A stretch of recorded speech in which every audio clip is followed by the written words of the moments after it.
여러분 오늘 우리가 읽은 이 본문 말씀 보시면요. 북이스라엘의 여호아스라는 이 왕이 통치하던 때 있었던 일을 설명해 주고 있습니다.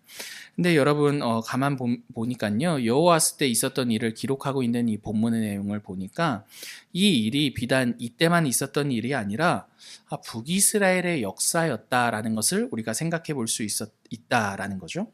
어떤 일이 있었는지 우리 2절 한 번만 더 눈으로 보시겠어요? 제가 읽어드릴게요. 여호와 보시기에 악을 행하여 이스라엘에게 범죄하게 한 느밧의 아들 여로보암의 죄를 따라가고 거기서 떠나지 아니하였으므로. 지금 북이스라엘의 왕들은요 모두가 공통점이 있어요. 그게 무엇이냐면 여로보암의 죄로부터 돌아서지 않았다라는 것이에요. 여호아스도 마찬가지였습니다. 여호아스 앞에 한 11명 정도의 이 북이스라엘의 왕들이 있었거든요. 근데 그 11명의 왕들 그리고 여호아스까지 포함해서 지금 모두 다 공통점이 무엇이냐 하냐면 여로보암의 죄로부터 떠나지 않았다라는 평가를 받는다라는 것입니다. 뿐만 아니라요. 여호아스 그 뒤로도 약 한 10명, 9명인가? 그 왕들이 또 있는데 북이스라엘에 왕들이 또 이어지는데 그 왕들 역시도 공통점이 여로보암의 죄로부터 떠나지 않았다라는 평가를 듣는 것입니다. 여러분 북이스라엘은요 하나님의 백성이라고는 했지만 사실상 그들은 누구의 길을 따랐습니까? 여로보암이 택했던 그 죄의 길을 따라갔다라는 것을 우리가 알 수가 있는 거죠. 그렇다면 여러분 여로보암의 죄가 무엇입니까? 여러분 여로보암은요 하나의 이스라엘이 솔로몬 이후에 남유다와 북이스라엘로 갈라지는데 솔로몬 이후에 북이스라엘로 갈라진 그 나라의 첫 번째 왕이 여로보암입니다. 근데 여러분 그 성전이 남유다에 있었거든요. 그러니까 북이스라엘을 통치했던 여로보암 입장에서 이스라엘의 절기가 될 때마다 북이스라엘 사람들이 남유다로 가는 겁니다. 성전을 향해. 절기를 지켜야 되니까 성전을 중심으로. 그러니까 여로보암 생각에 자신의 왕권이 흔들리는 것 같고 자신의 왕으로서의 명분이 약해지는 상황이 되는 거죠. 그러니까 북이스라엘 안에 하나님이라고 만들어 놓은 제단을 베델과 단에 만드는데 그거는 북이스라엘 입장에서 최남단과 최북단에 하나씩 설치하는 겁니다. 뭘 설치했느냐면 금송아지를 만들어요. 그리고서 뭐라고 말합니까? 너희 이제 남유다 안 가도 돼. 이게 바로 무엇이다? 너희가 섬길 하나님이야 라고 말하는 것이죠. 그러니까 여러분 여로보암의 죄는 무엇이냐 하냐면 우상 숭배를 하게끔 만든 죄라는 거예요. 북이스라엘은요 계속해서 그 송아지를 섬겼어요. 또는 자신들 마음속 깊은 곳에 만들어둔 그 송아지를 섬기면서 하나님을 섬기는 척 해왔다라는 게 여로보암의 죄로부터 떠나지 않았던 북이스라엘의 상황이었다라는 것이죠. 오늘 본문은요 이를 두고 여로보암의 죄로부터 무엇하지 않았다? 떠나지 않았다라고 평가합니다. 이렇게 여로보암의 길에 머물고 있는 북이스라엘을 향해서요. 오늘 본문 보니까 하나님께서 진노하세요. 그리고 그들을 누구의 손에 넘기십니까? 아람의 손에 넘기세요. 그게 3절입니다. 제가 읽어드릴게요. 여호와께서 이스라엘에게 노하사 아람 왕 하사엘 손과 그의 아들 베나닷 손에 넘기셨다. 이렇게 이스라엘이 죄를 짓고 여로보암의 길을 떠나지 않자 하나님께서 진노하시고 그들을 아람의 손에 넘기시죠. 그러니까 북이스라엘의 반응이 어떻습니까? 하나님을 향해 부르짖어요. 간구합니다. 이 간구를 들으신 하나님께서요. 그들에게 한 구원자를 보내셔서 아람의 손으로부터 북이스라엘을 다시금 건져내십니다. 그럼 좀 우리 생각에는 정신 차리고 이제 잘할 것 같잖아요. 근데 결과는 어떻습니까? 또 다시 죄의 길을 떠나지 않고 행하는 북이스라엘의 모습을 볼 수가 있는 거죠. 사랑하는 여러분, 오늘 본문을 통해서 우리가 볼 수 있는 이 북이스라엘의 역사의 패턴이 있어요. 무엇이냐 하면 죄를 지어요. 5가지인데 죄를 짓습니다. 그럼 어떻게 하죠? 하나님의 진노로 다른 곳에 넘겨집니다. 그러고 나면 그 상황에서 하나님 도와주세요 간구를 합니다. 하나님께서 북이스라엘을 회복하세요. 그러면 잘할 것 같은데 다시금 무엇합니까? 죄를 짓습니다. 여러분 이게 북이스라엘 역사의 패턴이라는 거예요. 근데 사실 이 패턴은요 지금 이 본문 안에서만 보고 또 북이스라엘에서만 볼 수 있는 패턴이 아니라 사실은 사사기를 보면서도 이스라엘이 가나안에 들어가서 보여주었던 패턴이 사실은 이 5가지 패턴이었거든요. 어떻습니까? 가나안 땅에 들어가서 죄를 지어요. 가나안 거민의 손에 넘어가요. 그리고 어떻게 합니까? 부르짖어요. 사사를 보내시죠. 하나님께서 회복시키십니다. 그리고 나서 또 다시 어떻게 합니까? 죄를 짓습니다. 그러니까 이게 북이스라엘의 모습을 통해서만 볼 수 있는 게 아니라 사사기를 통해서도 얼마든지 이스라엘 안에서 보여주었던 역사에서 계속 반복되어서 보여주었던 모습이 이 모습, 이 패턴이라는 거죠. 근데 여러분, 이게 사실 성경 안에서만 볼 수 있는 패턴이 아니라 우리 인류의 역사의 패턴이기도 한 것 같다라는 거죠. 인류의 역사라고 해서요, 여러분 무언가 거대한 걸 말하고 싶은 것이 아니라 당장 우리의 삶을 한번 보자고요. 우리도 가만 보면요, 여호와스와 굉장히 비슷합니다. 죄를 지어요. 죄를 짓고 난 다음에 항상 상황이 좋게 가지 않습니다. 뭔가 문제가 생겨요. 그러고 나면 어떻게 됩니까? 상황이 이상해지죠? 거기서 우리가 무엇하죠? 하나님 도와주세요. 막 이러죠. 뭐 하나님 어떻게 좀 해보십시오. 막 이러는 거 아닙니까? 회개를 하거나 뭔가 그러고 시간이 지나면 좀 하나님께서 회복시켜 주세요. 근데 또 어떻게 우리가 회복을 맛보고 잘 살 것 같은데 그렇지 않습니다. 또다시 뭐예요? 반복되는 죄의 굴레 가운데 발을 담그게 되는 거죠. 여러분, 오늘 본문만 볼 때 이 죄의 순환 고리 있잖아요. 죄의 순환 고리, 이 패턴, 죄의 패턴은요, 우리가 이 본문을 통해서 생각해 볼 때 이런 생각을 갖게 만든다라는 거예요. 정말 사람으로서는 어찌할 수 없는 한계점이구나 라고 말이죠. 여러분, 이 패턴으로부터 자유로운 사람이 있을 수 있을까요? 여러분, 목사인 제 자신도요, 이 패턴으로부터 자유로울 수 없다라는 것을 살면 살수록 확인하게 됩니다. 사랑하는 성도 여러분, 오늘 본문은요, 단순히 여호와스의 이 이야기, 이 패턴을, 이 죄의 패턴을 여호와스가 이 굴레 안에 있었다라는 것을 보여줌으로써 야, 얘 진짜 나쁘지 않았냐? 여러분, 이 정도를 말하고 싶은 것이 아니라는 거죠. 오늘 본문은요, 이 한 왕의 이 모습을 통해서요, 결국에는 누가? 우리 역시도 이와 어떻다? 크게 다를 거 없다 라는 것을 말해주고자 오늘 이 한 샘플을 들어 우리에게 이 상황들을 말해주고 있다라는 거예요. 이스라엘의 역사를 통해 깨달아야 할 것은요, 여러분, 그들의 한계와 그들의 못난 점이 그들의 한계와 그들의 못난 점이 아니라 실은 누구의 못난 점과 누구의 한계다?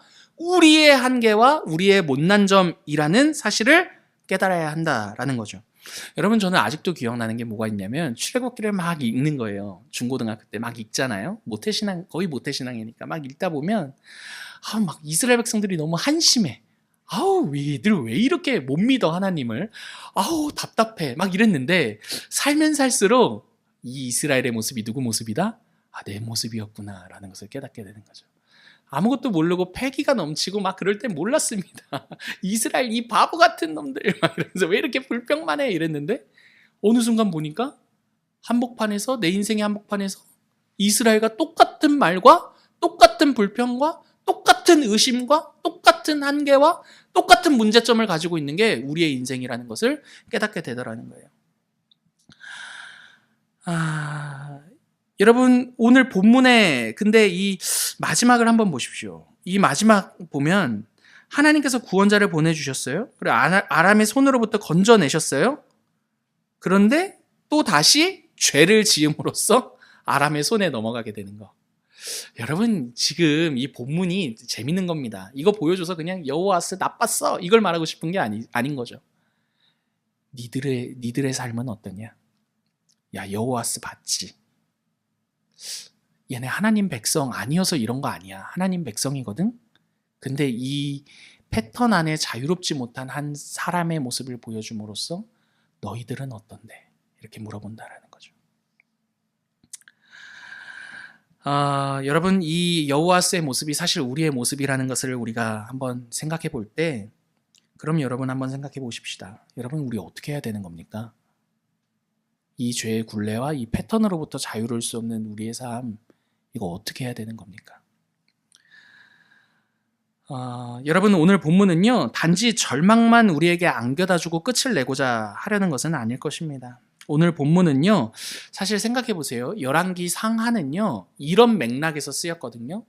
지금 이스라엘이 열왕기 상하를 읽는 현실은요, 포로로 끌려간 상황입니다. 이해가 되세요? 포로로 끌려간 이스라엘에게 왜 우리가 하나님의 백성인데 이방 민족에게 포로로 끌려간 거야? 라는 그 질문에 대한 답으로서 기록된 성경이 열왕기 상하입니다. 니들이 한 일을 봐. 라는 것이죠. 그러니까 오늘 본문은요, 여러분 포로로 끌려간 이스라엘이요, 자신들의 역사를 통해 배워야 할 게 있다라는 것을 전달하기 위해 기록된 내용이라는 거예요. 여러분, 그들이 배워야 할 것은 단 하나입니다. 무엇입니까? 그 반복되는 자신들의 그 죄 가운데서도 하나님은 언제나 무엇을 내미시는 분이시다? 무엇을 준비하시는 분이시다? 회복을 준비하시는 분이시다라는 사실이라는 거죠. 4절 한번 보세요. 4절 같이 읽어보겠습니다. 시작. 아람 왕이 이스라엘을 학대함으로 여호아스가 여호와께 간구하매 여호와께서 들으셨으니 이는 그들이 학대받음을 보셨습니다. 여러분, 오늘 본문은요, 두 가지를 말해주고 있는 거예요. 먼저 첫 번째, 포로로 끌려간 이스라엘에게 너희가 왜 포로로 끌려갔는지 말해주고 있는 거죠. 왜 그렇습니까? 그것은 너희가 누구의 죄로부터 떠나지 않았다? 여로보암의 죄로부터 떠나지 않았기 때문이야 를 말해주는 것입니다. 그럼과 동시에 포로로 끌려간 이스라엘을 향한 누구의 마음도 말해주는 겁니까? 하나님의 마음도 말해주고 있다라는 거예요. 그게 뭐예요? 4절 보십시오. 너희의 그 간구를 누가 들으세요? 하나님이 들으셔. 그리고 너희가 포로로 끌려가 받는 그 학대를 누가 지금 보고 계셔? 하나님이 보고 계셔. 라고 말입니다. 여러분 때문에 이스라엘이 포로로 끌려가서 그들이 기대할 수 있는 유일한 대상은 누가 되시는 거죠? 하나님이 되시는 겁니다. 하나님은 우리의 죄 때문에 넘기시기도 하지만 결국에 그 넘김을 통해 그분은 우리에게 무엇을 가져다 주실 분이시다? 회복을 가져다 주실 분이야 라는 게 자신들이 경험한 역사의 증언이자 오늘 본문의 증언이었기 때문인 거죠. 그리고 동시에 여러분, 이스라엘은요, 이러한 갈망도 있었을 거예요. 우리의 죄가 제사를 통한 일시적인 회복이 아니라 영원한 용서를 받는 그 일이 일어난다면 얼마나 좋을까라고 말이죠. 여러분 생각해 보세요. 여러분, 날마다 죄가 반복되면 내가 내 자신한테 실망스러워요. 그래서 나중에는요, 내가 무슨 염치가 있어서 하나님께 용서를 구해, 이런 마음까지 들어온다라니까요. 여러분 그런 마음 가져보신 적 있으시죠? 그러니까 이스라엘도 동일한 거죠. 이 죄가, 우리의 죄가 그냥 제사로서 일시적인 용서와 일시적인 어떤 그런 관계적인 회복이 아니라, 만약에 우리가 하나님으로부터 영원히 용서를 받아 온전한 관계를 하나님과 누리게 된다면 얼마나 행복할까라는 그 갈망도 지금 포로로 끌려간 이스라엘 안에 꿈틀거리는 소망이 되었을 것이라는 거죠. 하나님의 무한한 사랑과 은혜 안에서요, 자신들의 형편과 상관없이 그 안에 영원히 거할 수 있다면, 우리가 너무나 부족하지만, 우리가 너무나 연약하지만, 우리가 하나님 앞에 불평할 수밖에 없는 존재이기는 하지만, 그럼에도 불구하고 그 하나님의 사랑과 그 은혜 가운데 영원한 회복을 경험하며 살아갈 수 있다면 얼마나 행복할까? 여러분, 이런 갈망이 분명 포로로 끌려간 이스라엘 마음 가운데 있었을 것이라는 거죠. 그래서 여러분, 시편의 시인이 이런 고백을 하고 있어요. 시편 32편 1절이거든요. 제가 읽어드릴게요. 만약에 보실 수 있으면 같이 보세요. 시편 32편 1절입니다. 제가 읽어드릴게요. 허물의 사함을 받고 자신의 죄가 가려진 자는 복이 있도다. 한 번 더요. 허물의 사함을 받고 자신의 죄가 가려진 자는 무엇이 있다? 복이 있도다. 여러분, 복이 다른 게 아니라는 거예요.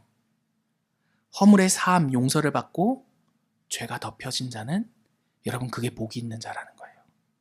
여러분, 시인이 말하는 복이 뭐예요? 돈 많은 거? 막 인생이 잘 나가는 거?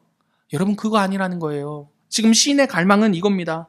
자신의 허물의 사함을 받고 용서를 받고 온전한 용서를 받고 내 죄가 아무것도 아닌 것처럼 덮여지는 그 사람이 무엇이다? 복 있는 사람이라고 말한다라는 거죠. 여러분, 이게 무슨 말입니까? 자신들의 한계와 연약함에도 불구하고요, 하나님의 용납과 용서를 경험하는 자들은 무엇한 자다? 행복한 인생이야 라는 것을 말해주고 있는 것이죠. 여러분, 우리는 이를 통해서요, 이스라엘이 얼마나 그 하나님께로부터 완전한 용서를 받는 그 상태를 바라고 갈망했는지를 생각해 볼 수가 있다라는 거죠. 근데 여러분, 이렇게 이스라엘이 자신들의 역사를 보면서 굉장히 갈망했던 그 용서와 완전한 용납이요, 여러분, 한 사람을 통해 이루어졌다라는 것을 아십니까? 여러분, 그분이 누구이십니까? 예수 그리스도예요, 여러분. 여러분, 예수 그리스도를 통해 여러분, 이 이스라엘의 진정한 갈망이 이루어지고 성취되었다라는 것이죠. 여러분, 우리들의 반복되는 죄가 가려졌고 허물이 사함받았습니다. 누구를 통해서 말입니까? 예수님을 통해서 말입니다. 여러분, 우리가 예수님을 통해 보고 확신하는 하나님에 대한 은혜와 사랑은요, 이스라엘이 당시에 일시적으로 맛보았던 그 회복보다도 확실한 사랑과 은혜였습니다. 여러분, 뿐만 아니라요, 예수님을 통해 우리가 받은 그 사랑은요, 더 영원하고 더 완전한 사랑이죠. 여러분, 왜 그렇습니까? 예수님께서요, 우리의 죄에 대한 영원한 용서의 제물이 되셨기 때문입니다. 때문에 히브리서에서는 이렇게 말하고 있어요. 들어보십시오. 히브리서 7장 27절이에요. 그는 대제사장들이 먼저 자기를 위하고 다음에 백성의 죄를 위하여 날마다 제사 드리는 것 같이 할 필요가 없다. 왜냐하면 그가 단번에 자기를 드려 모든 제사를 이루셨기 때문이다. 라고 말이죠. 여러분, 이게 무슨 말입니까? 구약의 제사 때는요, 죄가 있을 때마다 희생제물을 들고 가서 용서를 받아요. 제사를 드릴 때 용서를 받는 거예요. 근데 여러분, 지금 히브리서 저자는 뭐라고 말하고 있느냐 하면, 그보다 더 완전한 제사가 일어났다는 거예요. 누가? 그리스도가 완전한 제물이 되심으로써 영원히 단번에 드려진 영원한 속죄의 제물이 되심으로써 영원한 속죄가 일어났다라고 말한다라는 것이죠. 그러므로 여러분, 지금 이 히브리서 기자가 하고 싶은 말은 이겁니다. 예수 그리스도 안에서 그럼에도 불구하고 용납받고 용서받은 그 은혜와 사랑 위에 삶이 시작된 사람들이 누구다? 바로 우리다라고 말이죠. 여러분, 여기까지의 이 내용을 가지고요, 우리가 3가지 정도 생각해보고 말씀을 마칠게요. 여러분, 첫 번째, 여러분, 구약의 백성과 달리요, 우리는 죄를 회개해서 용서받는 게 아니에요. 여러분, 기억하십시오. 죄를 회개해서 용서받는 게 아니라 이미 그리스도 안에서 용서받았기 때문에 회개할 수 있는 거예요. 여러분, 이건 굉장한 차이입니다. 정말 큰 차이예요. 여러분, 만약에 우리가 이 내용이 우리 안에 받아들여지지 않는다면요, 여러분, 우리는 복음이 뭔지 모르는 것입니다. 여러분, 복음은요, 내가 무엇을 하기도 전에 그분이 나를 위해 이루신 일이 있다라고 말하고 있는 거예요. 여러분, 때문에 무엇입니까? 우리가 회개했기 때문에 용서받는 것이 아니라 이미 그리스도를 통해 온전한 용서를 받았기 때문에, 그분이 행하신 일이 모든 만족을 이루셨기 때문에 우리가 회개하며 하나님 앞에 나아갈 수 있게 된 것입니다. 여러분, 두 번째로요, 우리가 죄를 짓고 일어나는 행여라도 좋지 못한 그 일들 있잖아요. 그 일들은요, 여러분, 징벌이 아닙니다. 기억하십시오. 우리에게 더 이상 징벌과 형벌은 없어요. 우리에 대한 모든 징계와 형벌은 누가 다 받으셨습니까? 예수 그리스도께서 다 받으셨기 때문이에요. 온전한 속죄의 제물로서요. 오히려 여러분, 죄를 지은 뒤에 좋지 못한 일들이 있다 하더라도 그것까지도 합력해서 하나님의 선을 이루시겠다라는 게 우리를 향한 누구의 뜻이다? 하나님의 뜻이라는 거예요. 여러분, 그래서 복음인 겁니다. 그리고 마지막 3번째로요, 여러분, 우리의 삶은요, 벌을 받을까봐 죄를 짓지 않는 게 아니라 우리를 대신해 모든 형벌을 받으신 그리스도를 향한 그 감사가 있기 때문에요, 더 이상 죄를 짓고 싶지 않은 것입니다. 선을 행하고 싶어지는 거예요. 여러분, 우리 마음의 동기가 바뀌는 겁니다. 여러분, 예전에는요, 이 예수 그리스도의 복음을 만나기 전에는요, 우리의 마음이 벌 받을까봐 두려움에 의해서 하나님의 뜻을 따르겠다라고 말했을 것입니다. 그러나 복음을 제대로 만나잖아요. 그분이 나를 위해 행하신 그 모든 일들이 너무나 감사해서요, 더 이상 죄를 짓고 싶지 않고 선을 행하고 싶은 마음이 드는 것입니다. 여러분, 이건 굉장한 죄로부터 해방된 사람들이 비로소 할 수 있는 일이죠. 여러분, 만약에 죄로부터 해방되지 않은 사람은요, 영원히 내가 받을 그 징계와 형벌이 두려워서 아마 선을 행할 것입니다. 그러나 여러분, 우리는 그러한 삶이 아닙니다. 여러분, 이 일들이 바로 성령 하나님께서 우리 안에 행하시는 일들이에요. 우리 안에 선을 행하기를 기뻐하게 하시고 하나님을 사랑하게 하심으로써 우리의 동기를 바꾸시는 거죠. 아, 나를 위해 죽으시고 부활하신 그분이 나를 이렇게까지 사랑하신다면 나는 이제 그분의 기쁨이 되기 위해 살고 싶어. 라는 그 기쁨과 감사가 우리 신앙의 동기가 된다라는 것입니다. 여러분, 말씀을 마치겠습니다. 사랑하는 성도 여러분, 우리의 역사는요, 죄의 반복이에요. 이를 끊을 수 있는 사람은 여러분 아무도 없습니다. 오늘 본문 속의 한 나라의 왕도 여러분 그러지 못했어요. 그래서 여러분, 예수 그리스도께서 우리와 같은 모습으로 이 땅에 오신 것입니다. 그분이 행하신 일이 무엇인지를 기억해 보십시오. 우리가 원인이 되어 필연적으로 받아야 할 모든 죄의 값을요, 그분이 대신 받으셨습니다. 여러분, 우리에게 쏟아질 모든 형벌은 더 이상 없다라는 것을 기억하십시오. 우리는 더 이상 형벌로 사는 삶이 아니라요, 은혜 안에서 사는 삶이 되었습니다. 그러므로 우리의 삶을요, 내가 이룬 나의 업보로 여기지 마시고요. 여러분, 많은 크리스찬들이 자신의 삶을 업보로 이해하시는 거 아세요? 여러분, 제발 업보의 신앙에서 넘어가십시오. 복음의 신앙으로요. 여러분, 내 삶을 더 이상 나의 업보로 여기지 마시고요. 예수님이 해결하신 우리의 삶이 하나님의 은혜 안에 있음을 기억하시면서요, 용기를 내십시오. 용기를 내시고 우리에게 주어진 믿음의 여정을 끝까지 완주해내시는 저와 여러분 되기를 간절히 기도합니다. 우리에게 주신 말씀